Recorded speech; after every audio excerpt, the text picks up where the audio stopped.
انا قد اوحی الینا، اور بات یہ بھی ہے کہ ہم پر یہ وحی کی گئی ہے، ہم کو یہ حکم ہوا ہے کہ ان العذاب علی من کذب وتولی، کہ خدا کا عذاب نازل ہوگا من کذب، جس نے بھی جھوٹ بولا، وتولی، اور منہ پھیر لیا۔ تورات میں اور قرآن کے انداز بیان میں ایک بڑا واضح فرق ہے اگر آپ تورات کو پڑھیں، کہ تورات صرف واقعات کا بیان کرتا ہے، سچ جھوٹ جو کچھ بھی ہے کہ یوں ہو گیا تھا یوں ہو گیا تھا، اور قرآن انہی واقعات میں جگہ جگہ ایسی چیزیں لے آتا ہے جو لوگوں کی نصیحت کے لیے، لوگوں کے اخلاق درست کرنے کے لیے ہیں۔ 3 چیزیں تو عام طور پہ لے آتا ہے، کبھی نماز کا ذکر، کبھی حج اور عمرے کو، اور کبھی کبھی اللہ تعالیٰ احسان کو لے آتا ہے کہ احسان کرو تاکہ میرا عذاب تم پر نہ آئے اور تمہارے باہمی تعلقات انسانوں کے درست رہیں۔ یہاں بھی باتوں باتوں میں ایک اور بات لے آئے ہیں کہ حضرت موسیٰ علیہ السلام نے فرعون سے یہ بھی کہا، اور تورات یکسر اس بیان سے خالی ہے کہ قد اوحی الینا، ہماری طرف یہ بات بھیجی گئی ہے، وحی کی گئی ہے۔ فرعون کو ڈائریکٹ نہیں کہا، کل بات آئی تھی نا کہ ہر ایک کے مرتبے کے مطابق اس سے بات کرنی چاہیے۔ انہوں نے یہ نہیں کہا کہ تجھے عذاب ہوگا، بلکہ کہا اصول کی بات ہے۔ اللہ نے ہمیں بتائی ہے کہ ان العذاب علی من کذب وتولی، کہ خدا کا عذاب اس پر آئے گا جو اللہ کی بات کو جھٹلاتا ہے، وتولی، اور جو منہ پھیر لیتا ہے، اللہ کا عذاب اس پر آئے گا۔ یہ نہیں کہا کہ تم پر خدا کا عذاب آ جائے گا۔ اس لیے یہ جو تبلیغ کا طریقہ ہے غیر مسلموں کے ساتھ کہ مسلمان ڈائریکٹ ان کی ذات سے بات کرنا شروع کر دیتے ہیں، یہ نہیں کرنا چاہیے۔ ہر آدمی کی عزت نفس ہوتی ہے اور اس کی عزت اور احترام اس کا خیال کرنا چاہیے، اس کے مقام کا خیال کرنا چاہیے۔ اسے توہین آمیز جملوں سے یاد کرنا یہ کسی نے نہیں سکھایا۔ کل یہ بحث گزر چکی۔ اب فرعون بولا، اور فرعون چونکہ مصر میں سورج دیوتا کا نائب سمجھا جاتا تھا، اور اختیار جو اللہ تعالیٰ کے تھے اس کے متعلق کہا جاتا تھا کہ فرعون کو وہ اختیارات حاصل ہیں، تو اسے یہ گفتگو جو تھی بڑی نامانوس معلوم ہوئی۔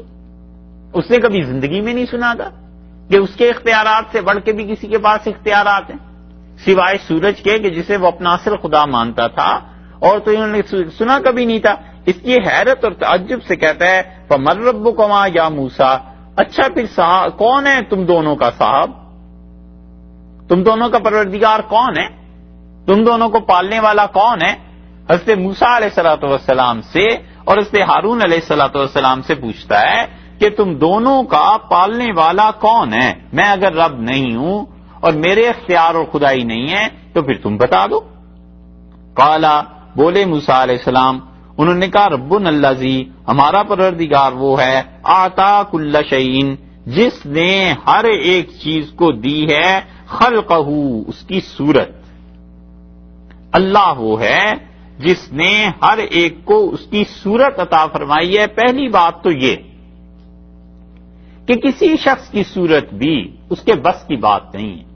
خلق کا لفظ استعمال فرمایا، اور خلق کا مطلب ہے تخلیق، پیدائش۔ کسی انسان کے قبضے میں اپنی پیدائش نہیں، کسی انسان کے قبضے میں بھی دوسرے کی تخلیق نہیں، حتیٰ کہ اس پوری کائنات میں کوئی آدمی بھی تخلیق پر قادر نہیں ہے۔ آپ دیکھ لیں جتنی چیزیں بھی دنیا میں بنتی جاتی ہیں، حتیٰ کہ سائنس اب اس حد تک پہنچ گئی ہے کہ ایک چیز سے اس کے ڈپلیکیٹ 10 تیار کر دے، لیکن اصل میں زندگی کا پیدا کرنا اور اصل میں روح کا پیدا کرنا، اس پہ اب تک قدرت حاصل نہیں ہو سکی ہے۔ اس لیے سے موسیٰ علیہ السلام نے پہلی دلیل یہ دی کہ انہوں نے کہا میرا رب تو وہ ہے جو تخلیق کرتا ہے، پیدا کرتا ہے۔ اور دوسری بات انہوں نے کہا ثم ہدی، اور پھر اس کے بعد اللہ تعالیٰ اس چیز کی تربیت بھی کرتا ہے، اس کے راستے بھی بتاتا ہے، ہدایت ہے، اللہ سکھاتا ہے کہ کیا چیز کرنی ہے، راہ سجھا دیتا ہے، اور اس راہ جو سجھائی ہوئی ہے اللہ کی، اس پہ وہ چیز چلتی رہتی ہے۔ اللہ تعالیٰ راہ سجھاتا ہے جانوروں کو، اور جانوروں کو پیدا کرنے کے بعد اللہ نے چھوڑ دیا، جانور اپنا گھر بنا لیتے۔ اللہ تعالیٰ بچے کو اس دنیا میں بھیجتا ہے اور پھر اسے راہ دکھاتا ہے، بتاتا ہے، تو بچہ دودھ کو چوسنے لگ جاتا ہے، کھانے کو چبانے لگ جاتا ہے۔ حالانکہ بچہ جب کھانے کو چباتا ہے روٹی کو، تو اسے کسی نے اس نے کسی کو دیکھا نہیں ہوتا کہ روٹی یوں چبائی جاتی ہے، جو دیکھا ہوتا ہے تو ظاہر ہے وہ سمجھ ہی نہیں پاتا، اس کی عقل ہی اتنی نہیں ہوتی۔ اللہ نے فرمایا ہے کہ اللہ پیدا بھی کرتا ہے اور پھر اس کے بعد بھی وہ اللہ تربیت بھی کرتا ہے، فطری امور کی ہدایت دے دیتا ہے۔ جانور ہیں، اپنے سونے کا بندوبست کرتے ہیں، سردی اور گرمی سے بچاؤ کا تحفظ کرتے ہیں، پانی ہے اس کو اللہ نے پیدا کیا ہے اور پانی میں اللہ نے یہ بات رکھ دی ہے کہ یہ نشیب کی طرف بہے گا، اور اللہ نے اسے سکھا دیا ہے کہ اس سے کیسے کام کرنا ہے۔ اگر اللہ نہ سکھاتا تو کبھی تو پانی اپنی حرکت کے خلاف بھی کرتا۔ اللہ نے آگ کو پیدا کیا اور ہدایت کر دی آگ کو کہ تم نے کیا کام کرنا ہے۔ ہر چیز کو حضرت موسیٰ علیہ السلام نے دو باتیں ایک جملے میں بیان کر کے بات ختم کر دی۔ انہوں نے کہا اللہ نے ہر چیز کو پیدا کیا ہے، تو مطلب یہ کہ میرا اور تمہارا پیدا کرنے والا بھی اللہ ہی ہے، اور ہدایت جو ہوا کرتی ہے وہ بھی اللہ دیتا ہے۔ اب اللہ نے ہدایت رسالت کے ذریعے، رسولوں کے ذریعے تمہارے پاس بھیج دیا علیہ الصلوۃ والسلام، سو تم اس کی پیروی کرو۔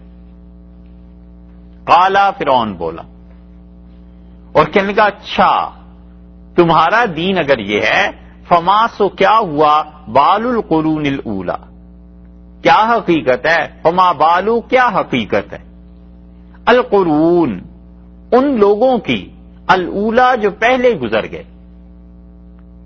جب تم کہتے ہو کہ اللہ ہی ہے سب کچھ کرتا ہے، تو جو پہلے عقیدے میں گزر گئے، جو خدا کو نہیں مانتے تھے، تمہارا ان کے متعلق کیا خیال ہے؟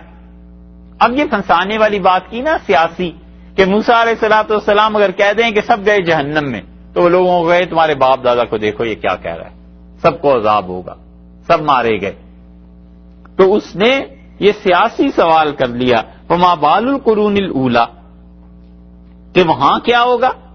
اور مصریوں کا عقیدہ اس زمانے میں یہ تھا کہ روح جو دنیا سے چلی جاتی ہے، ایک روح بہت بڑی ہے، یہ اسی روح کے جز ہیں جو دنیا میں آئے ہوئے ہیں، یہ ساری روحیں جا جا کر اس بڑی روح میں ملتی جاتی ہیں، وہ روح اور بڑی ہو جاتی ہے اور بڑی ہو جاتی ہے، یہ چھوٹی چھوٹی روحیں اس نے دنیا میں بھیجی ہوئی ہیں۔ تو اس نے کہا اچھا اگر پیدا ہونا ہے دوبارہ وہاں جا کر اور آخرت کا دن آنا ہے اور سوال حساب کتاب یہ سب چیزیں ہونی ہیں، تو فما بال القرون الاولی، وہ جو پچھلے گزر گئے ہیں جن کا وہی دین تھا جو آج ہمارا دین ہے، تو ان کا کیا ہوا۔ قالا، حضرت موسیٰ علیہ السلام نے بجائے اس کے کہ اب کہتے وہ جہنم میں گئے یا کچھ ہو گیا، انہوں نے فرمایا علمھا عند ربی، ان کا علم ہے میرے پروردگار کے پاس، فی کتاب، ایک جگہ لکھا ہوا ہے، اللہ کے پاس رکھی ہوئی ہے وہ کتاب، اللہ کے پاس وہ لکھت اور تحریر رکھی ہوئی ہے، اس میں ہے خدا کے پاس علم۔ لا یضل ربی، اور میرا پروردگار لا یضل، نہ ہی تو وہ بہکتا ہے، ولا ینسا، اور نہ ہی اللہ بھولتا ہے۔ جو غلط فیصلے ہوا کرتے ہیں اس کی بنیاد یہ ہو جاتی ہے کہ کوئی بھول جائے، کوئی چیز یاد نہ رہے، شہادت یاد نہ رہے، ملزم پر جو الزام لگا تھا وہ یاد نہ رہے، جرم کچھ اور سزا کچھ دے دے، بھول جاتا ہے، اور کبھی جان بوجھ کے گڑبڑ کر دیتا ہے، غلط راستے پہ چلنے لگتا ہے تو فیصلے غلط کر دیتا ہے۔ جو تم جن کا پوچھتے ہو مجھ سے کہ باپ دادا کا کیا بنا، ان کو جو بھی ان کے ساتھ ہوا ہے وہ بالکل صحیح ہوا ہوگا۔ وجہ اس کی یہ ہے کہ لا یضل ربی ولا ینسا، نہ ہی تو میرا پروردگار جان بوجھ کے غلط فیصلے کرتا ہے اور نہ ہی وہ بھولتا ہے۔ غلط فیصلوں کی جو بنیاد ہوتی ہے بھول جانا، اور غلط فیصلوں کی بنیاد ڈنڈی مار جانا، غلط راہ پر چل پڑنا، انصاف اور حق اور عدل کے تقاضوں کو پامال کرنا، یہ میرے پروردگار کے ہاں نہیں ہے، اور وہ ایسا محتاج بھی نہیں ہے کہ بھول گیا ہو، اور بھولے سے انہوں نے تیرے بابا و اجداد، ہمارے آبا و اجداد کے متعلق کوئی غلط فیصلہ کر دیا ہو، ایسی چیز نہیں ہے۔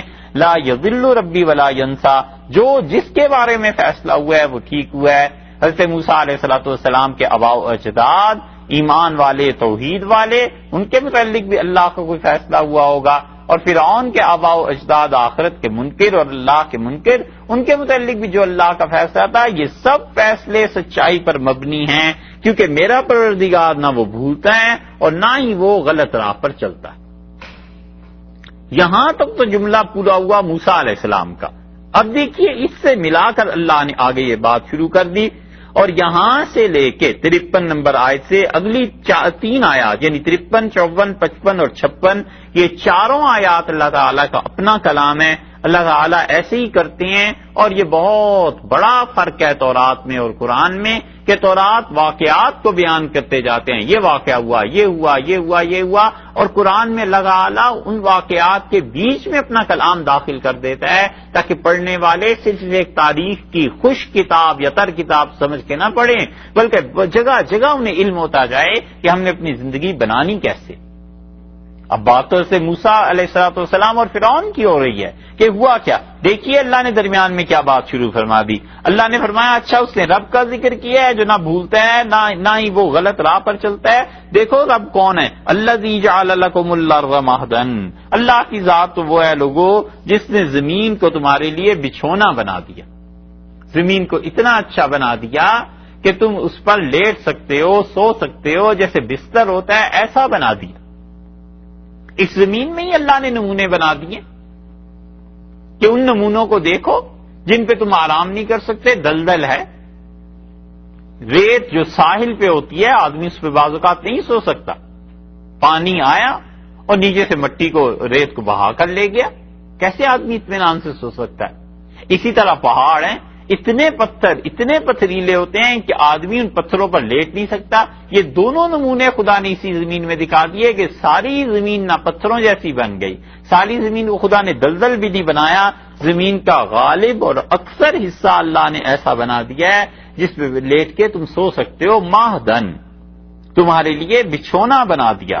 وَسَلَكَ لَكُمْ فِيهَا, اور اللہ تو وہ ہے اسی پروردگار نے جس کا ذکر موسیٰ علیہ السلام نے کیا ہے کہ نہ میرا رب بھولا ہے اور نہ میرا رب غلط راہ پر چلا ہے. وہی تمہارا پروردگار, وہی تمہارا اللہ جس نے زمین بنائی تھی تمہارے لیے بچھونا. وَسَلَكَ لَكُمْ فِيهَا سُبُلًا, اسی اللہ نے اس زمین میں راہیں چلا دی ہیں. اسی پروردگار نے تمہارے لیے راستے مقرر کر دیے ہیں. راستے مقرر کر دیے زمین میں, ان راستوں کے ذریعے بندہ ایک شہر سے دوسرے شہر کی طرف جاتا. اگر وہ انسانوں سے ان راستوں کے قائم کرنے کی صلاحیت ختم کر دیتا تو کوئی آدمی کہیں بھی نہیں جا سکتا تھا. اللہ تعالیٰ نے انسان میں بہت سی چیزیں نہیں رکھی. مثلا اللہ نے انسان میں یہ طاقت نہیں رکھی کہ انسان بیٹھ کے جہاں بھی نگاہ کرنا چاہے وہاں کر سکے. نہیں ہو سکتا. لا محالہ, جہاں کوئی ٹھوس چیز آتی ہے انسان کی نگاہ محدود ہو جاتی. یہ شیشہ ہے, اب کچھ پتہ نہیں اس کے بعد کیا ہے. یہ دیوار ہے, اس کے بعد کچھ پتہ نہیں کیا ہے. اللہ تعالیٰ نے نگاہ کو محدود کر دیا. نہ کرتا تو کیا اللہ کو اتنی طاقت نہیں حاصل کہ وہ ہر آدمی کی نگاہ ایسے بنا دے کہ اس چھت کو پھاڑ کے پھر پہنچ جائے. جیسے ہماری آواز کبھی دیوار سے اونچا بولے تو دوسری طرف پہنچ جاتی ہے, نگاہ کی طاقت اتنی نہیں رکھی. حتیٰ کہ آسمان, اللہ چاہتا تو انسانوں کی نگاہ ایسے کر دیتا کہ آسمان ہٹ جائیں یا آسمان رہیں اور آدمی دیکھے, ٹرانسپیرنٹ ہو جائیں اور دیکھے کہ ادھر کیا ہو رہا ہے. تو اللہ تعالیٰ نے ایسے نہیں کیا.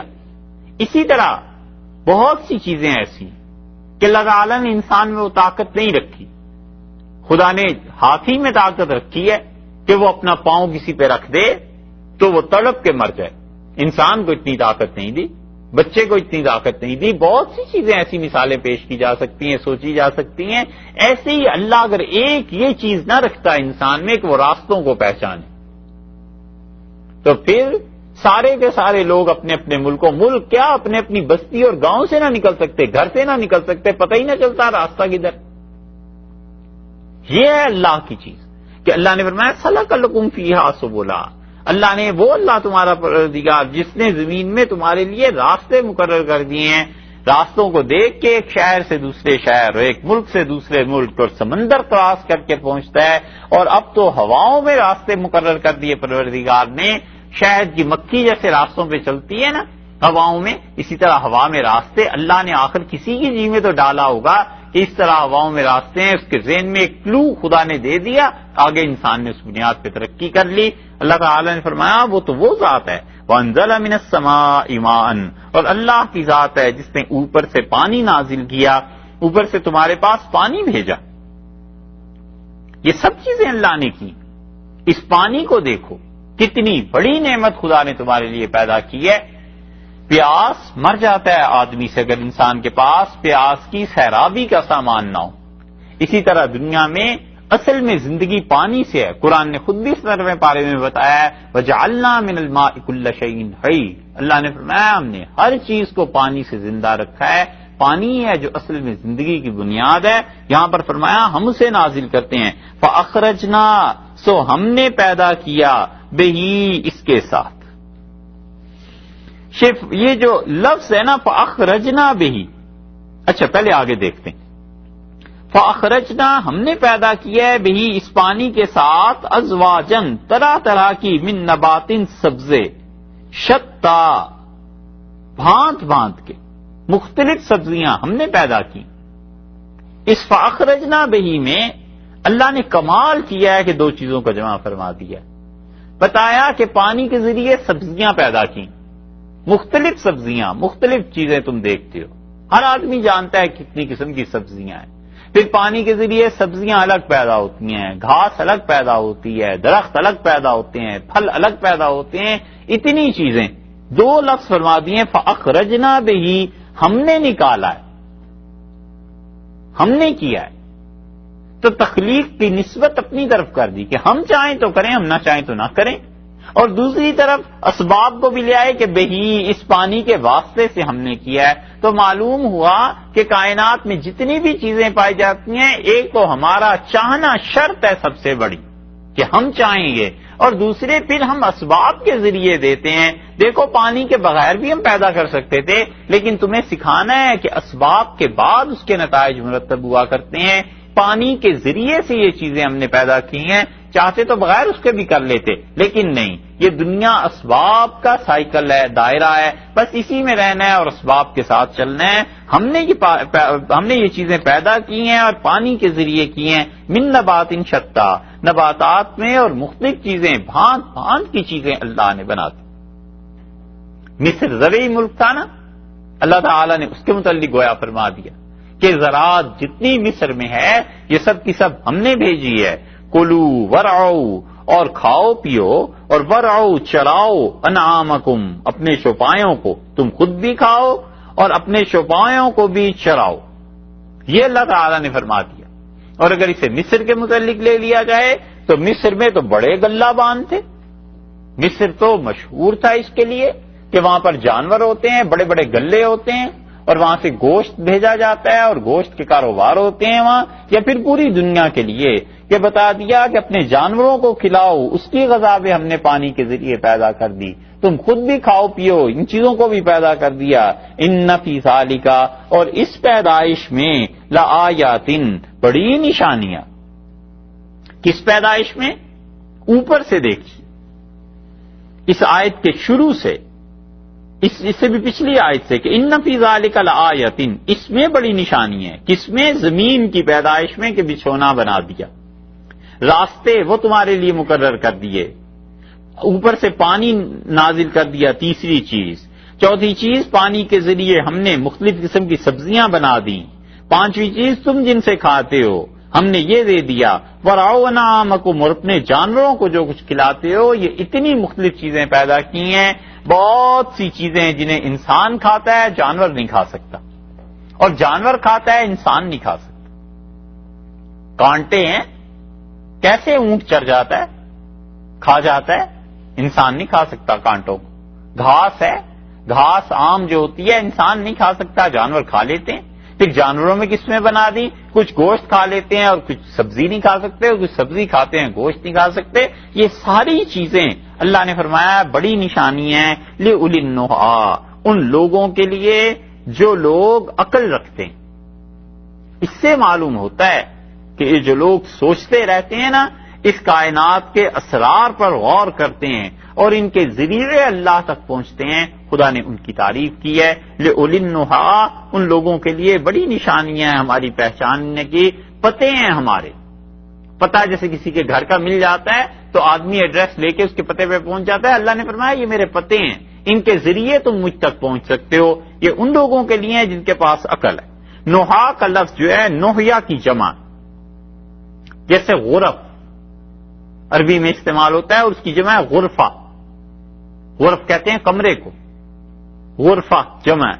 ایسی نوحیا جو ہے اس کی جمع نوحا ہے، یعنی وہ عقل جو انسان کو نوحا کہتے ہیں، اصل میں نوحیا کہتے ہیں اس عقل کو جو انسان کو بری باتوں سے باز رکھتی ہے. عقل سکھاتی ہے کہ آگ میں ہاتھ نہ ڈالنا، عقل سکھاتی ہے کہ اتنی بلندی سے چھلانگ نہ لگانا، عقل سکھاتی ہے کہ کسی اپنے سے زیادہ طاقتور کو تنگ نہ کرو، چھیڑو نہیں، ایک مارو گے تو دو پڑیں گی. بہت سی چیزیں عقل سکھاتی ہے نا انسانوں کو. یہ ہے وہ چیز جسے کہتے ہیں نوحیا، اور اس کی جمع ہے نوحا. اللہ نے فرمایا اس میں بڑی نشانیاں ان لوگوں کے لیے جو اپنی عقل سے کام لیتے ہیں، شعور سے کام لیتے ہیں. ہمارے بڑے پتے ہیں. اس لیے دنیاوی علوم میں جو لوگ بہت پڑھ لکھ جاتے ہیں ان کے لیے اللہ کی معرفت کبھی کبھی بڑی آسان ہو جاتی ہے. یہ ڈاکٹرز ہوتے ہیں، ان سے پوچھو واقعی اگر دماغ ٹھکانے ہو اور اللہ کے ساتھ کچھ تعلق ابتدائی طور پر ہو تو انسان کی پیدائش، تخلیق کے مراحل، اس میں ایسی ایسی چیزیں ہیں کہ ڈاکٹر دیکھ کے اس کا اندر کہتا ہے کہ اللہ کے علاوہ یہ کام کوئی کر نہیں سکتا. اللہ ہی ہے جو ایسے کاموں میں اپنے بندوں کی حفاظت فرماتا ہے، اور اللہ تعالی ہی ہے جس نے اس نظام کو قائم رکھا ہے. کیمسٹری پڑھتے ہیں لوگ، کیسی کیسی چیزیں ہوتی ہیں، کیسے کیسے تجربے ہوتے ہیں کہ بظاہر ایک چیز ہے اسے دوسری چیز کے ساتھ ملانا ہے، اور اس سے کیا تیسرا رزلٹ نکلتا ہے. دل بے اختیار گواہی دیتا ہے کہ اللہ ہی کی ذات ہے جو ان نتائج کو پیدا کرتی ہے، باقی انسانوں کے بس کی بات نہیں ہے. جیولوجسٹ ہیں، زمین پر غور کرتے ہیں، اور کئی جگہیں ایسی آ جاتی ہیں جہاں پہنچ کے دل گواہی دیتا ہے کہ اللہ ہی ایسا ہے، پروردگار نہیں یہ چیزیں. اسی طرح زبان کے ماہر ہیں، ڈاکٹریٹ کی ہوئی ہوتی ہے زبان میں، اور زبان کا علم کے بعد ذوق آ جاتا ہے، مزہ انہیں لگ جاتا ہے زبانوں کا. قرآن پڑھتے ہیں تو کہتے ہیں سبحان اللہ، یہ لفظ اس موقع پر بس اللہ ہی کا کلام ہو سکتا ہے اور کوئی ایسا لفظ کہہ نہیں سکتا. یہ سب چیزیں اللہ کا پتہ دیتی ہیں، اللہ تعالیٰ کے متعلق بتاتی ہیں. اللہ نے فرمایا ہے ان چیزوں پر غور کرو، یہ ہمارے پتے ہیں. منہا، اس زمین سے، خلقناکم، ہم نے تمہیں پیدا کی ہے، وفیہا، اور اسی کی طرف نعیدکم، ہم تمہیں لوٹا دیں گے. اس زمین سے ہم نے تم کو بنایا ہے، یعنی تمہاری اصل یہ زمین کی مٹی ہے. یا تو اس لیے کہا کہ مرد عورت جتنا کچھ بھی ہے وہ ساری چیزیں غذا سے، گوشت سے، سبزیوں سے حاصل کرتے ہیں، اس کی اصل زمین ہی ہے. کہ وہ چیزیں آئیں کہاں سے، جسم میں جا کے خون بنی اور مختلف چیزیں بن گئیں، تو یہ چیزیں اصل میں تو مٹی سے آئی ہیں نا. اللہ نے فرمایا اس مٹی سے ہم نے تم کو پیدا کیا ہے، اور وہ مٹی ہی کی صورت ہے جو آگے چلتی چلی جا رہی ہے. اور دوسری تفسیر اس کی یہ بھی لکھی گئی ہے کہ منہا خلقناکم، ہم نے تمہیں اس سے پیدا کیا ہے. تو رسول اللہ صلی اللہ علیہ وسلم نے فرمایا کہ اللہ کا فرشتہ ہر آدمی کی مٹی جہاں اس نے دفن ہونا ہے اس کی پیدائش کے وقت لے کے اس آدمی کے ساتھ ملا دیتا ہے. اور وہ فرشتے اللہ سے عرض کرتے رہتے ہیں کہ پروردگار ابھی یہ بچہ اپنی ابتدائی حالت میں ہے. پھر جب 40 دن گزر جاتے ہیں تو وہ فرشتے اللہ سے عرض کرتے ہیں کہ اللہ اب اس نے خون کی صورت اختیار کر لی ہے. پھر جب 3 چلے گزر جاتے ہیں تو وہ کہتے ہیں اللہ اب یہ گوشت بننے لگا ہے، اور کیا اس کے متعلق حکم ہے. تو اللہ تعالیٰ ان فرشتوں کو بتاتے ہیں کہ اسے فلاں جگہ پر دفن کیا جائے گا، اور فرشتہ وہاں کی مٹی اٹھاتا ہے اور اس میں ملا دیتا ہے.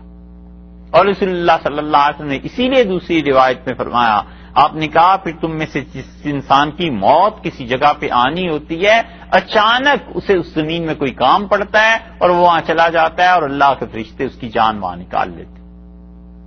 دوسری تفسیر اس کی یہ کی گئی کہ وہ مٹی جو ملا دی تھی تمہارے جسم میں، منہا خلقناکم، اس سے تم پیدا کیے گئے ہو، وفیہا نعیدکم، اور تم دوبارہ اسی مٹی میں واپس ملا دیے جاؤ گے. مٹی میں آدمی کیسے مل جاتا ہے؟ مٹی میں ظاہر ہے موت کے بعد تو ملتا ہی ہے، قبر میں چلا جاتا ہے، کچھ بھی ہو جائے لے دے کے آخر اس مٹی کی امانت ہے، اسی میں چلا جائے گا. اور یہ مٹی ایسی چیز ہے کہ کسی کو نہیں چھوڑتی. ایک ہی آدمی اس سے نکل کے گیا ہے، اور وہ سیدنا مسیح علیہ السلام. آخر ان کی والدہ اسی مٹی سے تھی نا، لیکن انہیں بھی واپس لے کے آئیں گے. وہ بھی اسی مٹی میں ان کی بھی تدفین ہو جائے گی. اللہ تعالیٰ نے فرمایا فیہا نعیدکم، اسی میں دوبارہ، ومنہا نخرجکم، اور اسی سے نکالیں گے تم کو تارتن اخرى، دوسری بار ہم تمہیں اسی مٹی سے دوبارہ نکال لیں گے. اسی لیے حدیث میں آتا ہے کہ رسول اللہ صلی اللہ علیہ وسلم نے بتایا کہ جب تم اپنی قبروں پر مٹی ڈالو تو حدیث میں آتا ہے نا کہ 3 لپ مٹی ڈالنی چاہیے، کہ 3 مرتبہ آدمی کو چاہیے کہ اپنی ایک لپ، یہ ایک ہاتھ یا دونوں ہاتھ اس طرح اٹھا کر مٹی کو ڈال دے. تو صحابہ رضی اللہ عنہ کے پڑھتے تھے پہلی مرتبہ منہا خلقناکم، کہ ہم نے تمہیں اس مٹی سے پیدا کیا ہے، وفیہا نعیدکم، اور دوسری میں پڑھتے تھے کہ فیہا نعیدکم، ہم تمہیں دوبارہ لوٹا دیں گے، اسی میں چلے جاؤ گے، ومنہا نخرجکم تارتن اخرى، اور اسی مٹی سے تمہیں دوبارہ اللہ پیدا کر دے گا، ہم پیدا کر دیں گے. تو وہ تیسری مرتبہ لب بھر کے جب ڈالتے تھے اس آیت کا تیسرا ٹکڑا پڑھتے تھے. 3 چیزیں اللہ نے اس میں بیان کر دی اور 3 لب قبر کی مٹی اس کو ڈالنے کا کر دیا. وہ تینوں چیزیں تینوں کے ساتھ مل گئیں کہ منہا خلقناکم 1، وفیہا نعیدکم 2، ومنہا نخرجکم تارتن اخرى. یہ 3 جملے ہو گئے اور 3 لپ مٹی ہو گئی، اور قبروں پہ مٹی ڈالتے رہنا چاہیے. حدیث میں آیا ہے رسول اللہ صلی اللہ علیہ وسلم نے فرمایا یہ قبر پہ مٹی جو لوگ ڈالتے ہیں یہ ان کے نامہ اعمال میں قیامت میں تلے گی. حضرت عبداللہ ابن مسعود اور حضرت عمر رضی اللہ عنہ کے بیٹے عبداللہ ابن عمر ایک جگہ جنازے میں جمع ہو گئے، اور عبداللہ ابن مسعود رضی اللہ عنہ نے مٹی ڈالی قبر پہ بہت سی. تو ابن عمر رضی اللہ عنہ کو تعجب ہوا، انہوں نے کہا حضرت اتنی مٹی کیوں آپ ڈال رہے ہیں؟ ممکن ہے اور لوگ بھی ہوں وہاں، بلکہ ہوں گئی. تو انہوں نے کہا مطلب یہ ہوگا کہ اور لوگوں کو ڈالنے دیں. تو انہوں نے کہا تمہیں پتا نہیں رسول اللہ صلی اللہ علیہ وسلم نے فرمایا ہے یہ قبر پہ مٹی جو ڈالتا ہے اس کی وہ مٹی قیامت میں تولی جائے گی. تو ابن عمر رضی اللہ عنہ نے بڑے افسوس کا اظہار کیا اور ان کا اتنی بڑی نیکی سے میں محروم رہ گیا، مجھے تو یہ حدیث پہنچی نہیں. تو یہ جو قبروں پہ مٹی ڈالتے ہیں یہ ان لوگوں کے نامہ اعمال میں تلے گی قیامت کے دن، چاہے تو وہ اسی وقت قبر میں مٹی ڈالے اور چاہے وہ لوگ ہوں جو بعد میں اپنے والدین اعزاء کی قبر پہ جا کے مٹی کا بندوبست کرتے ہیں تاکہ یہ قبریں مٹ نہ جائیں، قبریں ختم نہ ہو جائیں، کوئی آثار نشان ان کا باقی رہے. یہ جو لوگ بھی کام کرتے ہیں یہ قیامت میں ان کے لیے بہت بڑی نیکی اور اجر کی چیز. اس کے بعد فرمایا بلقد اریناہ، اور پھر ہم نے دکھائیں اس کو، دکھا دی کیا، کس کو؟ فرعون کو، آیاتنا، اپنی نشانیاں، کلہا، تمام کی تمام نشانیاں اسے دکھائیں، یعنی جو معجزات تھے وہ بھی اور جو دلائل تھے وہ بھی. 2 چیزیں الگ الگ ہو گئی نا. ایک تو معجزات ہوئے، حضرت موسیٰ علیہ الصلوۃ والسلام کا عصا اور ان کا ہاتھ، اور ایک یہ تو ہو گئے معجزات. اور دلائل کہ اس نے کہا تمہارا پروردگار کون ہے، ان کا یہ دلیل ہے، یہ دلیل ہے، یہ دلیل ہے. یہ دلائل اور معجزات سارے دکھا دیے. فکذب، اس نے تکذیب کی، جھٹلایا. وابا، اور اللہ کی بات نہیں مانی، اس نے جھٹلا بھی دیا اور اس بات کو ماننے سے انکار کر دیا. بس یہ خلاصہ اور قصہ ہوا اس سارے واقعے کا جو حضرت موسیٰ علیہ السلام کے ساتھ پیش آتے رہے ہیں.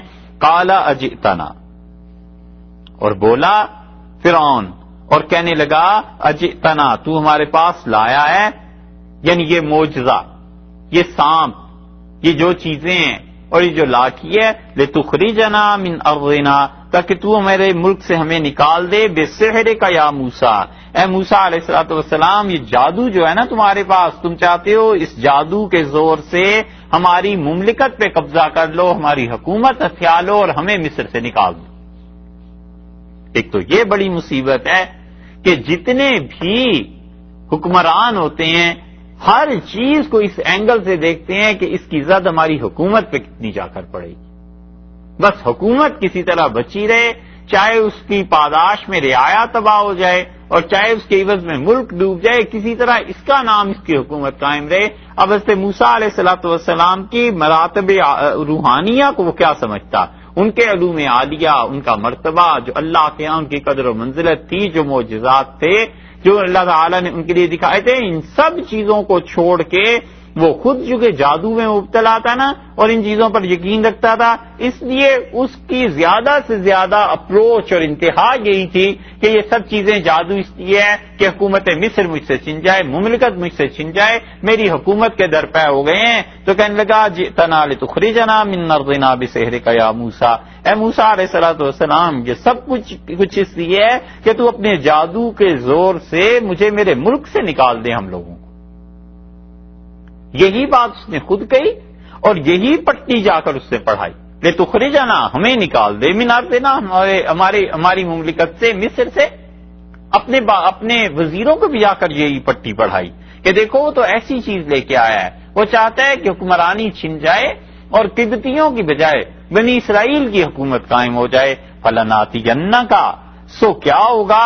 اب ترتیب اس نے بیان کی، اس نے کہا فلناتینک، فا برائے ترتیب، یعنی جب صورتحال یہ ہے تو لام آ گیا نا، ضرور بالضرور، ناتینک، تیرے لیے یقیناً لے کے آئیں گے۔ فا، سو اب بات یہ ہے، لام ضرور ہوگا، ناتینا ہم لے کے آئیں گے، کا تیرے واسطے، ہم آپ کے لیے ضرور اب یہ کریں گے، بسحر مثلہ، ایسا ہی جادو ہم بھی لے کے آئیں گے۔ یہ جو سحر تو لایا ہے نا، اس سحر جیسا سحر ہم بھی لا کر رکھیں گے تجھ پہ، فجعل بسحر مثلہ، ایسا ہی جادو تم لائے جادو سانپ کا، ہم بھی سانپ کا جادو لے کے آئیں گے، جیسا تم ایک شعبہ الیاذ باللہ دکھا رہے ہو ایسی چیز ہم بھی تمہیں دکھا دیں گے۔ اس لیے دیکھا بات اس نے ایسی کی کہ اس کی سطح سے اوپر نہیں تھی۔ فارسی کے ایک شاعر نے کہا ہے کہ اردو کے ایک شاعر تھے، فارسی کے ایک شاعر تھے، ان کے مصرے پہ، ان کے شعر پہ شعر لگایا تو کہتے ہیں، ہندوستانی ہے نا، کہتے ہیں کہ منصور بولے خدا ہوں میں، ڈارون بولا بوزنا ہوں میں۔ منصور نے دعویٰ کیا تو کتنا بڑا، اسے کہا ہم خدا ہیں، اور ڈارون جو تھا اس نے کیسا دعویٰ کیا، اسے کہا ہم بوزنے کا مطلب بندر کے بچے، بندروں کی اولاد ہیں۔ ہنس کر بولے میرے ایک دوست، تو میرے ایک دوست نے جب یہ سنا دونوں کا قصہ ماجرا تو ہنسے اور کہنے لگے کہ فکر ہر کس بقدر ہمت اوس، جتنی آدمی کی ہمت بلند ہوتی ہے یا نیچے گری ہوئی ہوتی ہے بس اتنی پرواز ہوتی ہے اس کی، اتنا ہی اڑتا ہے۔ تو جو آدمی جتنا سوچ سکتا ہے نا، وہ اپنے حالات، واقعات، گرد و پیش، اس سے باہر نکلنے کی کوشش ہی نہیں کرتا، اس کی ہمت ہی نہیں ہوئی کہ اس سے بڑی بات سوچے۔ یہ کہنے لگا بس تم ملک لینا چاہتے ہو، ہم بھی ایسے ہی شہر لے کے آئیں گے جیسے تم لے کے آئے ہو۔ اس سے بلندتر ہو کے وہ سوچ ہی نہیں سکا کہ اس کے علاوہ بھی بڑی چیزیں۔ توفیق باندازہ ہمت ازل سے، آنکھوں میں وہ قطرہ آئے کہ گوہر نہ ہوا۔ یہ غالب نے جو کہا ہے نا، توفیق باندازہ ہمت، وہ یہی چیز ہے کہ آدمی جتنی ہمت کرتا ہے اللہ اتنی توفیق بھی دے دیتا ہے، اس نے ہمت ہی نہیں۔ فلناتینک بسحر مثلہ، کہنے لگا ہم ایسی ہی لے کے آئیں گے جادو کی چیز تیرے لیے۔ فجعل، سو اے موسیٰ علیہ السلام کر لیجئے، بیننا و بینک، اپنے درمیان اور ہمارے درمیان، موعدن، ایک جگہ ایسی مقرر کر لے جس کا وعدہ ہے، ایک جگہ مقرر کرو، لا نخلفہ، نہ تو ہم اس سے پیچھے رہیں، وعدہ ایک مقرر کرو۔ وعدے سے مراد یا تو جگہ ہو گئی یا وعدے سے مراد ٹائم ہو گیا کہ ٹائم ایک مقرر کر لو یا جگہ مقرر کر لو، دونوں تفسیریں اس کی گئی ہیں کہ لا نخلفہ نحن، نہ تو اس سے ہم ہٹیں، ولا انتا، اور نہ ہی تم ہٹو، مکانن، ایک جگہ ایسی ہونی چاہیے، جگہ کیسی ہو، سوا، ایسی جگہ جو ہموار ہو، کھلا میدان ہو، تمام لوگوں کے سامنے مقابلہ پیش کیا جائے۔ اس لیے سوا سے مراد وسط، سوا سے مراد درمیان، ایسی جگہ ہو جو درمیان میں۔ اور کچھ مفسرین نے کہا اس کا مطلب یہ ہے کہ اس نے کہا ایسی جگہ مقرر کر لو کہ جہاں تم ٹھہرے ہوئے ہو، تمہارے گھر سے اور ہمارے محل سے آدھا آدھا راستہ ہو، یعنی بیچ میں کوئی جگہ ہو جہاں پوری پبلک آ سکے اور پبلک دیکھ کر یہ فیصلہ کرے کہ کون جیتا ہے اور کون ہارا ہے۔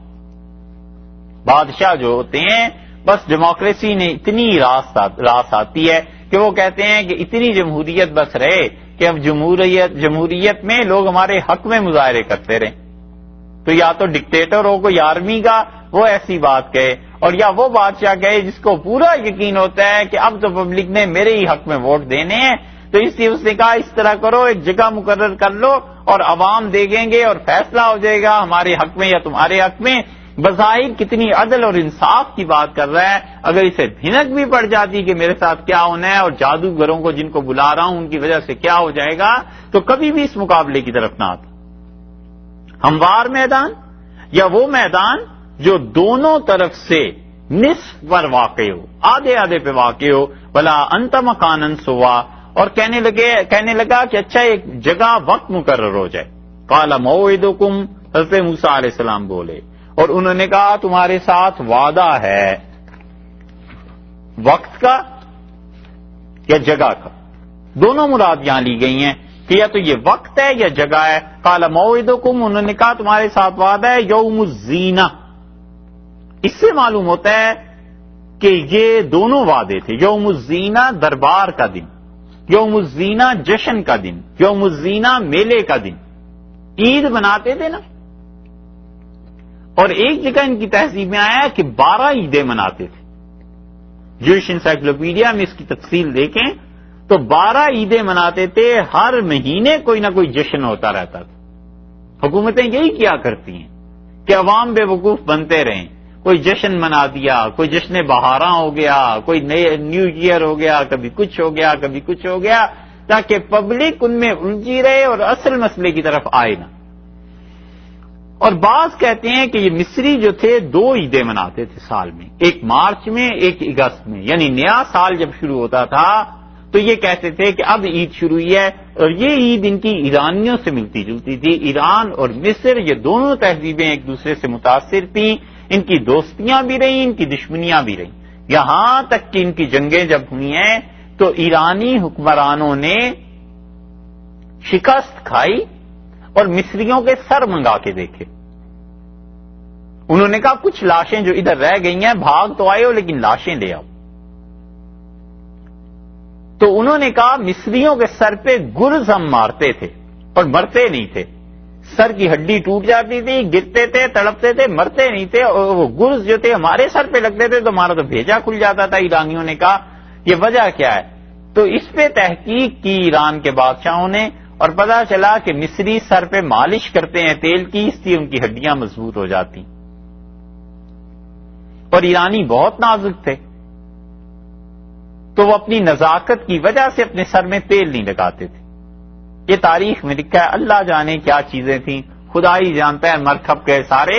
لیکن یہ ایک دوسرے کی تہذیب ان چیزوں سے ایسے متاثر تھے کہ خیال رکھتے تھے پورا. تو ایرانی جیسے اب بھی مناتے ہیں عید، پرانے ایرانی علیہ باللہ جن پہ اب بھی کفر کی بعض چیزوں کا غلبہ ہے کہ سورج جب اپنے برج حمل میں آتا ہے اور 21 مارچ کو سورج کا نیا سال شروع ہوتا ہے، سارے برج 12 مکمل کر کے پھر پہلے برج میں جب آتا ہے تو ایرانیوں کے ہاں یہ عید نوروز کہلاتی ہے. آگ کا الاؤ روشن کرتے ہیں اور اس میں سے پھر چھلانگے لگاتے ہیں اور پھر وہ کہتے ہیں کہ زردی من از تو سرخی تو ازمن، میری جسم میں جو زردی ہے، ضعف اور ناطاقتی ہے، آگ یہ تجھ میں منتقل ہو جائے، اور اے آگ جو تیری سرخی ہے یہ مجھ میں آ جائے. یہ تو اب جب سے وہ انقلاب آیا ہے ایران کی چیزیں ختم ہو گئی ہیں، مگر نہ شاہ کے زمانے میں تو عام ہوتا تھا، گلیوں محلوں میں ہر جگہ آگ جلا کرتی تھی اور آگ کی ایسے ہی پرستش ہوتی تھی، ایسے ہی پوجتے تھے علیہ باللہ. اب آگ کی پرستش اس کے مطلب اور کیا ہوتی؟ اب ایسے ہی تھے کہ آگ سے مدد مانگتے تھے، آگ سے صحت مانگتے تھے، اور تصور تھا کہ ہماری جسم کی کمزوریاں یہ ساری آگ میں چلی گئیں اور آگ نے اسے چلا دی. یہ بھی شرک کا ایک پہلو تھا. اور اس موجودہ حکومت نے جب انقلاب آیا تو ان لوگوں نے ان چیزوں کو ختم کیا. اور ان فرعونیوں کے یہاں یا تو 12 عیدیں تھیں یا 2 عیدیں تھیں، ان میں سے ایک عید یہ تھی جو ایران والے بھی مناتے تھے، یوم نوروز اسے کہتے تھے. اور یوم نوروز کے موقع پہ بڑا جشن ہوتا تھا، بڑی چیزیں پکائی جاتی تھیں، اور اس میں ایک چیز ان کا قومی تہوار بھی تھا. امام ابو حنیفہ رحمۃ اللہ علیہ ان کے اجداد تو جو تھے یہ ایرانی تھے، اور ایک مرتبہ ایسی عید کے دن امام صاحب رحمۃ اللہ علیہ کے جو دادا تھے، بعض روایات میں آیا ہے کہ انہوں نے اپنی قومی عید کے دن حضرت علی رضی اللہ عنہ کو فالودہ پیش کیا، تو حضرت علی رضی اللہ عنہ نے پوچھا یہ کیا ہے؟ انہوں نے کہا مہرجونہ، یہ مہرجان عید کا نام ہے مہرجان، جیسے ہمارے یہاں عید الفطر ہے نا، عید الاضحیٰ، ان کے ہاں اس ایرانیوں کے ہاں اس عید کا نام مہرجان ہوتا ہے۔ تو انہوں نے کہا حضرت یہ مہرجان جو ہماری عید ہے اس پہ فالودہ کھایا کرتے ہیں، تو سیدنا علی رضی اللہ عنہ سے قبول نہیں فرمایا اور کہا مہرجونہ کل یومن، ہمارا تو ہر دن نیا عید کا ہوتا ہے، یعنی اللہ کے ساتھ جو تعلق ہے وہ ہر دن نیا خوشی کا ایک مقام ہوتا ہے، نئی خوشی ہمیں حاصل ہوتی ہے اللہ کے ساتھ تعلق سے۔ اور پھر انہوں نے ان کی اولاد کے لیے دعا کی۔ امام صاحب رحمۃ اللہ علیہ فرماتے تھے کہ میں ہمارے خاندان کے لیے جو سیدنا علی رضی اللہ عنہ نے دعا کی تھی، مجھے اللہ سے امید ہے کہ اللہ نے ان کی دعا رد نہیں فرمائی ہوگی اور اس کی برکتیں ہمیں ملی ہوں گی۔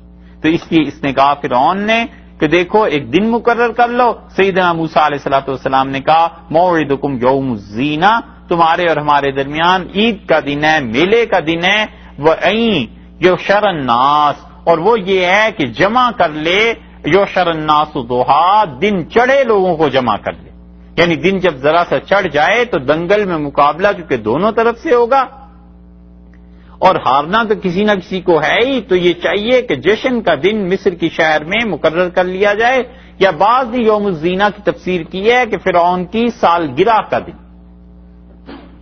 کہ ایسا دن تھا جس دن ساری پبلک کو آنا ہی تھا، تو حضرت موسیٰ علیہ السلام نے فرمایا یہ دن رکھ لو، ساری پبلک آ جائے، ان کے سامنے بات ہو جائے، ہاتھ کنگن کو آرسی کیا، یہ بات ہے نا، کیونکہ موسیٰ علیہ السلام ہر طرح سے حق پہ تھے، تو انہیں کیا ہم کو ضرورت تھی اس میں کسی بات کے ڈرنے کی، کسی چیز کی۔ اللہ تعالیٰ نے فرمایا یہ بات طے ہو گئی ان کے درمیان، وقت بھی طے ہو گیا، جگہ بھی طے ہو گئی۔ فتولی فرعون، سو فرعون نے کیا کیا؟ اپنا منہ پھیرا۔ آروی سے کہتے ہیں نا جگہ اور وقت کے طے ہو جانے کو، یہ لفظ فرانسیسی کا ہے، اللہ جانے کس لفظ کا مخفف، لیکن آروی کہتے ہیں کہ جب کسی انسان کے ساتھ جگہ اور وقت طے ہو جائے، عام طور پہ ہوتا ہے نا کہ کس وقت ملیں گے، کہاں ملیں گے، تو اسے کہتے ہیں آروی طے کر لو، کہ فرانسیسی کا کوئی لفظ ہے اس کا مخفف ہے، رانڈے وو، اچھا چلو رانڈے وو، ہاں، اور وہ رانڈے کہتے ہوں تو ہمیں کیا پتا، آج تو جو آپ کہیں وہی مانے۔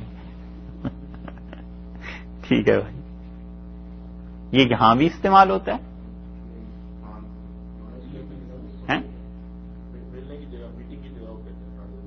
رانڈے وو، وقت بھی اور جگہ بھی،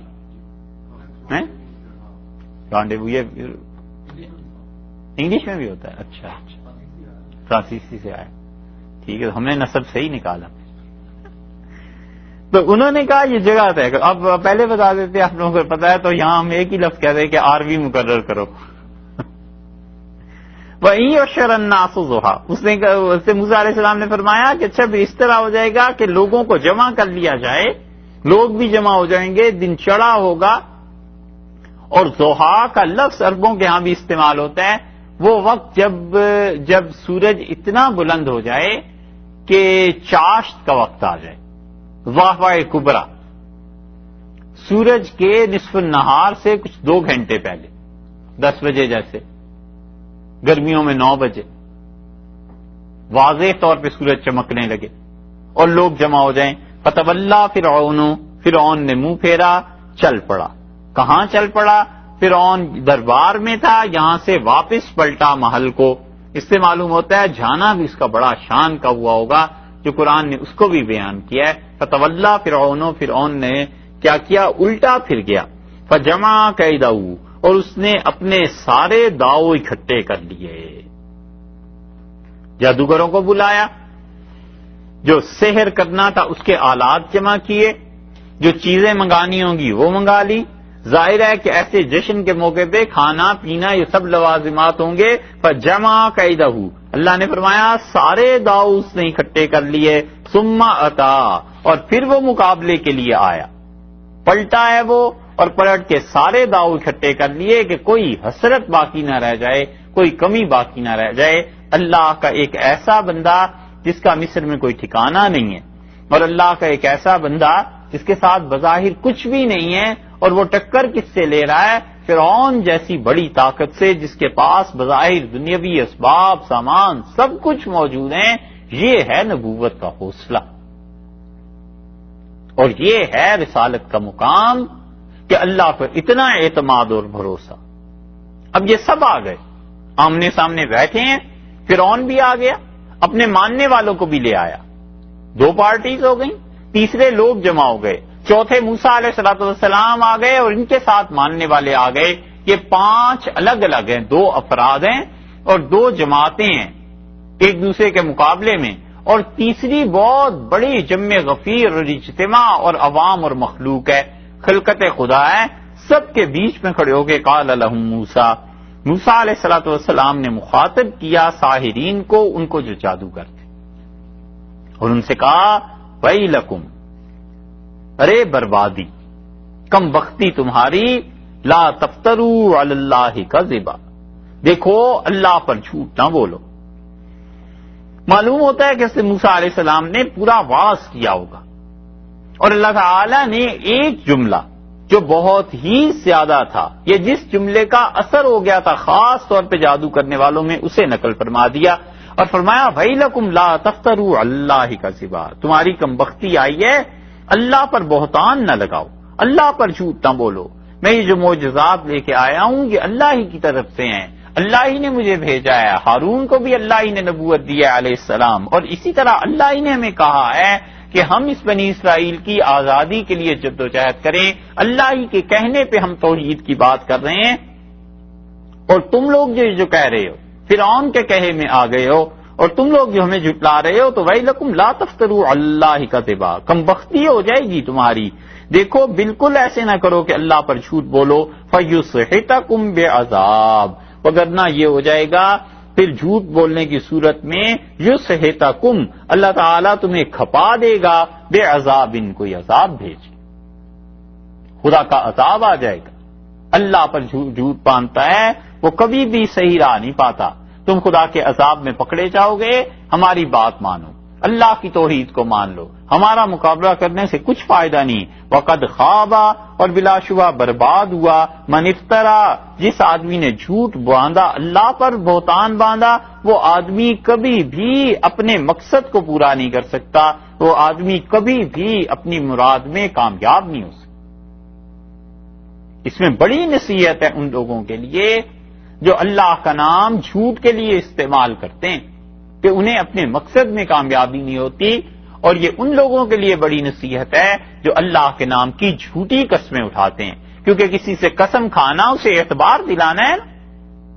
ایک آدمی چوری کرنا چاہتا ہے اور کہتا ہے اللہ کی قسم آپ مجھ پہ اعتبار کیجئے، یہ پیسے میرے پاس چھوڑ جائیے، اور وہ چھوڑ کے گیا اور یہ سب گم ہو گئے، غائب ہو گئے۔ اب اللہ کے نام کی وجہ سے اس نے دھوکہ دیا، اس نے اللہ کے نام کی وجہ سے اس پہ اعتبار کر لیا تھا، اللہ کے نام کو غلط استعمال کر لیا۔ اللہ نے فرمایا وقد خواب من افترا، جو بھی موسیٰ علیہ السلام نے ان سے کہا کہ اللہ پر جھوٹ باندھتا ہے وہ اپنے مقصد میں ناکام رہتا ہے، یہ پیسے اس سے لے جائے گا، عین ممکن ہے آگے اس کی چوری ہو جائے، عین ممکن ہے اس کی جیب کٹ جائے، عین ممکن ہے کہ جو چوری سے پیسے اس نے لے لیے ہیں اس انسان کو اس سے 10 گنا ادا کرنا پڑ جائے، یہ پیسہ اس کے کام ہی نہ آئے۔ اسی طرح عہدے ہیں، اسی طرح کی باقی چیزیں ہیں، جو بھی آدمی اللہ کے معاملے میں جھوٹ بولتا ہے اللہ نے فرما دیا ہے کہ اس کو کبھی بھی فلاح نہیں ملتی، کامیاب نہیں ہوتا۔ اس لیے ایک تو جھوٹ بولنا ویسے غلط، اوپر سے اللہ کا نام لے کے جھوٹ بولنا اس سے بڑا عذاب، اور یہ تنبیہ ہے ان سب لوگوں کے لیے جن کا مذہب سے تعلق ہوتا ہے کہ کبھی بھی اللہ کے نام کو جھوٹ میں استعمال نہ کرے، لوگوں کو دھوکہ دینے کے لیے استعمال نہ کرے، کیونکہ اللہ تعالیٰ نے جو اصول کی بات بیان کر دی موسیٰ علیہ السلام کی زبان سے، یہ ہمیشہ کے لیے، یہ اس دور میں بھی تھی، آج بھی ہے۔ اب یہ تقریر جب انہوں نے سنی جو جادوگر تھے تو آپس میں بات کرنے لگے، فتنازعوا امرہم، اللہ تعالی نے فرمایا پھر اپنے کام میں جھگڑنے لگے، بینہم آپس میں ایک دوسرے سے جھگڑنے لگے۔ جھگڑنے لگے اس کا مطلب یا تو یہ ہے کہ موسیٰ علیہ الصلوۃ والسلام کے اس بیان اور تبلیغ کا اثر ان پر ہوا اور مؤثر تبلیغ کے نتیجے میں خود ان میں پھوٹ پڑ گئی۔ یہ دلیل ہے اس بات کی کہ آدمی جس حال میں بھی ہو اللہ کے دین کی دعوت کا کام نہ چھوڑے، ظالم سے ظالم حکمران کے سامنے بھی اور اچھے سے اچھے آدمی کے سامنے بھی اللہ کے دین کی، توحید کی، اس قسم کی کوئی نہ کوئی بات کر دے تاکہ اللہ کی طرف سے پیغام پہنچانے کا جو فریضہ ہے وہ پورا ہو جائے۔ حضرت موسیٰ علیہ السلام نے اس سارے خطرناک ماحول میں، فرعون ایسے ہی تو نہیں بیٹھ گیا ہوگا، آخر تیر، تلوار، ڈنڈے، نیزے کچھ تو ساتھ رکھا ہی ہوگا نا، کتنے ہی لوگ ہوں گے، اور اس کے ایک اشارے پہ یہ سارا کچھ ہو بھی سکتا تھا۔ اور اس کا ظلم اور اس کا دماغ، اس سے اندازہ کر لینا چاہیے کہ وہ کوئی اندھا تھوڑا ہی تھا، سامنے نظر آ رہا ہے کہ یہ بحیرہ کلزم پھٹ گیا ہے اور آج تک کبھی پانی نہیں رکا تھا، اور اس میں سڑکیں نکل آئی ہیں، اس میں راستے بن گئے ہیں، موسیٰ علیہ السلام آرام سے اس سے گزر گئے ہیں۔ تو کوئی آنکھوں کا اندھا تھا یا عقل کا اندھا؟ اسے نہیں خیال آیا کہ میں کدھر جا رہا ہوں، مر جاؤں؟ یہ ہے وہ غیر معمولی اپنے آپ پر اعتماد اور اپنی صلاحیتوں پہ جو لوگوں کو ڈبو دیتا ہے۔ آدمی میں ہونا چاہیے اعتماد، لیکن اللہ کے اعتماد کے بعد، اللہ پہ بھروسے کے بعد۔ اللہ پہ جتنا بڑا زیادہ بھروسہ ہوتا ہے آدمی اتنے ہی اعتماد میں ہوتا ہے۔ اللہ پر بھروسہ نہ کرے اور صرف اپنی ذات پر اعتبار کرتا رہے، اپنی صلاحیتوں پہ، تو پھر کبھی کبھی یہ موقع بھی آ جاتے ہیں۔ اللہ نے فرمایا موسیٰ علیہ الصلوۃ والسلام نے یہ واعظ کیا، یہ نصیحت کی، یہ انہیں اللہ کی توحید کی طرف دعوت دی، تبلیغ کی، بات کی۔ اس تبلیغ کا اثر یہ نکلا کہ ان میں آپس میں پھوٹ پڑ گئی۔ کچھ نے کہا یہ واقعی خدا کا بھیجا ہوا ہے، پیغمبر اور رسول ہے علیہ الصلوۃ والسلام، اس کی مخالفت نہیں کرنی چاہیے۔ کچھ نے کہا کرنی چاہیے، یہ پھوٹ پڑ گئی۔ ایک تفسیر یہ کی گئی ہے کہ ان کے آپس میں پھوٹ پڑ گئی کہ کیا کیا حربہ اس کے مقابلے میں استعمال کیا جائے، لاٹھیاں پھینکی جائیں، رسیاں پھینکی جائیں، کوئی اور جادو کیا جائے، کون سی چیز ہے جو آخر اس کو قابو میں لا سکتی ہے، اس کی زبان کیسے بند کی جائے؟ یہ تو اتنے مؤثر باتیں کرتا ہے، بنی اسرائیل کا آدمی ہے، اس میں کیا کیا جائے؟ فتنازعوا امرهم بینہم، آپس میں ان کے درمیان پھوٹ پڑ گئی، کچھ بھی ہو، واسروا النجوى، اور انہوں نے کیا کیا؟ بڑا چھپ کے مشورہ کیا، سب سے چھپ کے۔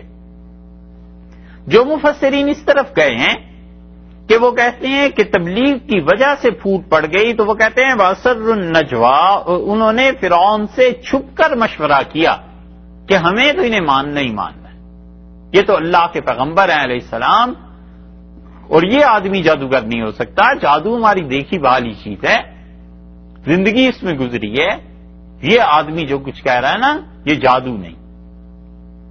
ایسے ہی جیسے کوئی بھی آدمی اپنے فیلڈ میں شاطر ہو، عیار ہو اور پرلے درجے کا عیار ہو، تو کوئی اس جیسی چیز کرتا ہے نا، اس کے سامنے جب آتی ہے تو وہ فوراً پہچان لیتا ہے کہ یہ آدمی جو کچھ کر رہا ہے یہ اپنی سادگی کی وجہ سے کر رہا ہے یا عیاری کی وجہ سے کر رہا ہے۔ سادگی اور عیاری میں فرق ہے۔ سادگی تو ایسے ہے جیسے کوئی سویا ہوا اسے اٹھا لے، تو سوئے ہوئے کو اٹھانا آسان ہے، کوئی مشکل نہیں ہوتا، اور جو آنکھیں بند کر کے لیٹا ہوا ہو نا اسے اٹھانا عذاب ہے، یہ ہے عیاری۔ بعض اوقات ایسے ہی کرتا ہے کہ آنکھیں بند کر کے لیٹا ہوا ہے، اب گھر والے چیخ رہے ہیں کہ چلو جاؤ اور پڑھنے کے لیے، اور اسکول کا وقت ہو گیا، کالج کا وقت ہو گیا، اب آنکھیں بند کر کے لیٹا ہوا ہے، سن رہا ہے سب کچھ، تاکہ گھر والوں کو پتا چلے کہ بڑی گہری نیند سویا ہوا ہے، تو اب اس کو کون اٹھائے؟ تو اس لیے وہ تو اپنے کام میں ماہر تھے، انہیں تو سب ہیرا پھیری آتی تھی۔ انہوں نے جب دیکھا موسیٰ علیہ السلام کو، تو بقول ان مفسرین کے جو پہلی چیز کو ترجیح دیتے ہیں، وہ آپس میں چھپ کے مشورہ کرنے لگے، فرعون سے چھپے، فرعون کے علاوہ الگ بیٹھ کے مشورہ کیا، اور انہوں نے کہا اس آدمی کا مقابلہ نہ کرو، یہ آدمی واقعی خدا کا رسول ہے، کہیں آفت اور مصیبت نہ اپنے ذمے لے لو۔ اور دوسرے گروہ جو کہتے ہیں کہ نہیں، موسیٰ علیہ الصلوۃ والسلام کے متعلق مشورہ نہیں ہوا، بلکہ ان کی اپنی باتیں تھی کہ کون کون سا جادو کریں، تو وہ اس کے ترجمہ، اس کی تفسیر یوں کرتے ہیں کہ وَأَسَرُّ النَّجْوَىٰ، اور انہوں نے آپس میں بیٹھ کر مشورہ کیا کہ کون کون سی چیزیں مزید ہیں جو اس معاملے میں استعمال کی جا سکتی ہیں. فرعون کو بھی نہیں بتایا اور بیٹھ کے آپس میں مشورہ کرنے لگے کہ اس آدمی کا کیا کیا جائے. قالو، بولے، ان ہذانی، یہ ہیں دو، لساحران، یہ دو جادوگر ہیں، یریدان، یہ چاہتے ہیں. اور یہ بولنے والے کون ہیں؟ یہ کنہوں نے کہا؟ یہ بولنے والے ہیں وہی جادوگر. یہ دونوں یہ چاہتے ہیں اس بات کو کہ ان یخرجاکم من ارضکم، کہ تم لوگوں کو نکال دیں تمہارے ملک سے، بسحرہما، اپنے جادو کے زور سے. یہ بولے کہ یہ دونوں چاہتے ہیں کہ تم لوگوں کو اس بستی سے، اس زمین سے نکال دیں جادو کے زور سے، وَيَذْهَبَا، اور لے جائیں، بِطَرِيقَتِكُمُ الْمُثْلَىٰ، تمہارا ایسا راستہ اور طریقہ جو اچھا خاصا ہے. پہلی بات تو انہوں نے یہ کر لی، جادوگر کھڑے ہوئے، اب جو بھی ان کے نمائندے ہوں گے، اور انہوں نے فرعون کو خوش کرنے کی خاطر کہا کہ یہ دو جادوگر ہیں، ایک حضرت موسیٰ علیہ السلام اور ایک حضرت ہارون علیہ السلام، اور اس ساری کوشش کا مقصد اور جدوجہد کا یہ ہے کہ کسی طرح تم لوگوں کو تمہاری زمین سے نکالیں، یعنی ہم لوگوں کو ہماری زمین سے نکال دیں. کہ یہ بھی قبطی جادوگر، تو بجائے اس کے کہ کہتے ہیں ہمیں ہماری زمین سے نکالیں، فرعون اور اس کے درباریوں سے کہا اور قوم سے کہا کہ قوم والو، یہ چاہتے ہیں دونوں کہ تمہیں تمہاری زمین سے نکال دیں، مصر سے نکال باہر کریں اور مصر کی حکومت ان کے پاس آ جائے. یہ پرانا حربہ ہے جو استعمال کیا کرتے ہیں، اور پرانا حربہ ان خوشامدیوں کا جو اپنے حکمرانوں کی خوشامد کرتے ہیں، تو وہ سارے مسئلے اسی میں لے جاتے ہیں کہ حضور آپ کی حکومت کے خلاف سازش ہو رہی. کوئی آدمی کچھ کرے، کہتے ہیں جناب نواب صاحب آپ کی حکومت کے خلاف سازش، اور وہ بھی کانوں کو اتنے کچے ہوتے ہیں کہ وہ کہتے ہیں واقعی ہماری حکومت کو کوئی نقصان پہنچ جائے گا اور ہماری حکومت تباہ ہو جائے گی. جہاں چار آدمی اکٹھے ہوئے، انٹیلیجنس نے رپورٹ بھیج دی کہ جناب ملک کے خلاف مشورہ ہو رہا تھا.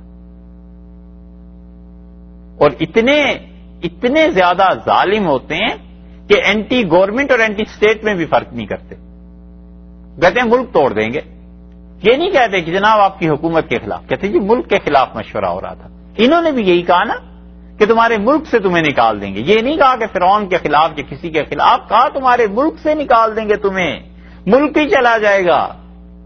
تو قومی ہمدردی کی بنیاد پہ سب کو اکٹھا کر لو کہ سارے لوگ اپنی ملک کی فکر کریں، قوم کی فکر کریں. یہ سیاسی حربے ہیں. قرآن بھی ایسی ایسی چیزیں بیان کرتا ہے کہ وہ قیامت تک درست ہیں کہ سیاست میں حربہ یہ کیا. اسی لیے آپ دیکھیں جو حکومتیں کرپٹ ہوا کرتی ہیں نا، وہ اپنی قوم میں جب بیان دیتے ہیں وہاں کے منسٹرز اور وہاں کے پرائم منسٹر اور وہاں کے اسمبلی کے ممبر، تو یہ نہیں کہتے ہماری کرپشن ہے، کہتے ہیں اپوزیشن یہ چاہتی ہے کہ ہندوستان ٹوٹ جائے، ہے نا. اپوزیشن یہ چاہتی ہے کہ پاکستان کے ٹکڑے ٹکڑے ہو جائے. اپوزیشن یہ چاہتی ہے کہ یہ ملک دشمنوں کے حوالے ہو جائے. تو یہ کیوں نہیں کہتے کہ اپوزیشن یہ کہتی ہے کہ ہماری حکومت غلط کر رہی ہے. یہ اس طرح کے نعرے، لیکن یہ نعرے یہ اللہ کے ہاں کچھ کام نہیں آتے. اللہ کے ہاں سے جب پکڑ ہوگی نا اور خدا جب پوچھے گا کہ تم کیا کرتے رہے ہو، تو پھر جان چھڑانی مشکل ہو جائے گی.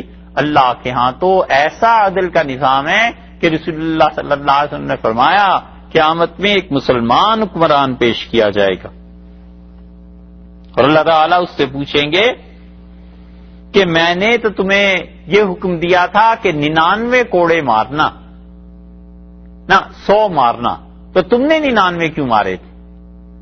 اب ظاہر ہے کہ یہ حکمران ہے جس نے اپنے ملک میں شرعی قوانین کو نافذ کیا ہوا ہے. جنہوں نے نافذ ہی نہیں کیا ان کا کیا حال ہوگا؟ اور یہ تو وہ ہے جس نے نافذ کیا ہوا ہے اور اس نے 100 کی بجائے 99 درے لگائے، تو کہے گا اے میرے پروردگار تیری مخلوق پر مجھے ترس آ گیا تھا اس مجرم پہ. تو اللہ تعالیٰ فرمائیں گے انت ارحم بہم منی، تو مجھ سے زیادہ میری مخلوق کے بارے میں مہربان تھا، تجھے زیادہ ان پہ رحم آتا تھا، شفقت تھی. اور پھر اس کو بلایا جائے گا جس نے 100 کی بجائے 101 لگائے ہوں گے. اور اس سے پوچھیں گے کہ تو نے 101 کیوں لگا دیے، تو کہے گا اللہ لوگ قابو میں نہیں آتے تھے، پبلک جو تھی وہ مانتی ہی نہیں تھی، تو اس لیے سخت سزا کی ضرورت تھی۔ تو اسے اللہ تعالیٰ کہیں گے انت احکم بہم منی، تو لوگوں کے بارے میں مجھ سے زیادہ عقل مند تھا، ہمیں نہیں معلوم تھا کہ لوگ کیسے ہوں گے، تو زیادہ اپنی عقل چھاڑ رہا تھا۔ ثم طرحا فی النار، حکم ہوگا دونوں کو جہنم میں پھینکو۔ تو جو ایک کوڑے کی کمی زیادتی پہ جہنم میں چلے گئے، جہاں کوڑوں کا تصور ہی نہیں ہے، ان لوگوں کے ساتھ کیا ہونا چاہیے پھر؟ اس لیے جب عدل قائم نہیں ہوتا معاشرے میں تو لوگوں کو ملزموں سے زیادہ ہمدردی ہوتی ہے بنسبت اس انسان کے جس کا نقصان ہوا ہے اور جو لٹ گیا۔ ایک آدمی کا بیٹا بیٹی اٹھا کر لے جاتے ہیں، فون کر دیتے ہیں کہ صاحب اتنے لاکھ ڈالر اتنے لاکھ روپے میں دے دیجئے، وہ ماں باپ بیچارے تو جیتے جی مر گئے، پاؤں پکڑتے ہیں جا کے لوگوں کے، پولیس کے، کس کس کے کہ ہمارے بچے بچی کو چھڑا کے لاؤ، وہ چھڑا کے لاتے ہیں اور وہ اپنی جگہ پہ بھی قائم ہے۔ اب لوگوں کی ہمدردیاں اگر اس ملزم کو، اس ظالم کو کوئی کہے کہ پھانسی پہ چڑھاؤ انہیں، لوگوں کے بچے محفوظ نہیں رہے، معاشرہ کہتا ہے پبلک سارے انسانی حقوق کی تنظیمیں کہ نہیں نہیں اس سے پھانسی نہ دینا، یہ پھانسی تو وحشتناک قانون ہے، یہ قانون تو جدید دنیا میں ہونا ہی نہیں چاہیے۔ بھئی اس سے تمہیں ہمدردی نہیں ہے جس کی جان نکل گئی تھی، جس ماں باپ کے ساتھ اتنا کچھ ہو گیا اور پیسے کہاں سے انہوں نے جوڑ کے کہاں سے پورے کر کے دیے ہوں گے اور دیے بھی یا نہیں دیے، اس سے ہمدردی نہیں، ملزم سے ہمدردی ہے، مجرم سے۔ یہ چاہتے ہیں کہ جرم جاری رہے، یہ بھی چیزیں ہوتی رہے، ہم بھی چلتے رہے۔ یہ ہے وہ کھوٹ جو لوگوں کے دلوں میں ہے۔ اللہ تعالیٰ نے فرمایا ہے، انہوں نے کہا کہ دیکھو یہ جادوگر بولے، اور انہوں نے کہا یہ دو آدمی جو جادوگر ہیں یریدان یخرجاکم من ارضکم بسحرہما، چاہتے ہیں کہ تم میں نکال دیں تمہارے اس وطن مصر سے اپنے جادو کے زور سے، ایک ویذھبا، اور یہ دونوں لے جائیں بطریقتکم المثلی، تمہارے اچھے طریقے کو۔ یہ مثلی کا جو لفظ ہے نا، یہ امثل کا صیغہ ہے مؤنث کا، اور مراد یہ ہے کہ تمہارا سب سے اچھا طریقہ دنیا میں نمبر 1 جو طریقہ ہے حکومت کرنے کا وہ تمہارا ہی ہے، بس ہر معاملے میں فرسٹ گریڈ تمہارا ہے، ہر معاملے میں نمبر 1 تم ہو، تو تمہارا سب سے اچھا طریقہ یہ موسیٰ اور ہارون علیہ السلام چاہتے ہیں کہ اس طریقے کو ختم کر دیں، حکومت کا طریقہ کار بدلنا چاہتے ہیں۔ یہ ہے یذھبا بطریقتکم المثلی، مثلی کا مطلب ہوا واضح، صاف صاف، بہت اچھا، سب سے اعلیٰ، سب سے افضل طریقہ تمہارا، یہ چاہتے ہیں بدل لیں، تو تم اس کی اجازت دے سکتے ہو انہیں؟ بالکل اجازت نہ دینا۔ فرعون بھی خوش ہے کہ اس کے طریقوں کی اپریسیشن ہو رہی کہ سب سے اچھا دور ہمارا ہی دور ہے، اور قوم بھی سن رہی ہے کہ دیکھو ہو یہ تو مصر پورے کا مسئلہ بن گیا، یہ تو مصر ڈوب جائے گا اگر یہ دونوں لوگ آدمی اپنا کام کرتے رہے۔ اور بات اتنی سی ہے کہ انہوں نے کہا ہے ہماری قوم کو آزادی دے دو اور اللہ کی توحید، اللہ کی وحدانیت کے قائل ہو جاؤ، بس اتنی سی بات ہے، ہماری جان چھوڑو، ہم جا کے کچھ اور کام کریں، اس غلامی سے ہمیں نجات دو اور تم اپنا کام کرو، ہم اپنا کام کریں۔ اس آیت میں ایک بات پر آپ غور کیجئے، یہ ہازانے کے جو لفظ ہے نا، آپ دیکھیے اسے لکھا ہوا کیسا ہے۔ ہا کے اوپر کھڑی زبر ہے، زا کے اوپر بھی، ٹھیک ہے، اور نون سے پہلے ایک چھوٹا سا شوشا لگا ہوا ہے۔ آپ کیا ہیں؟ انہیں ذرا دکھائیے۔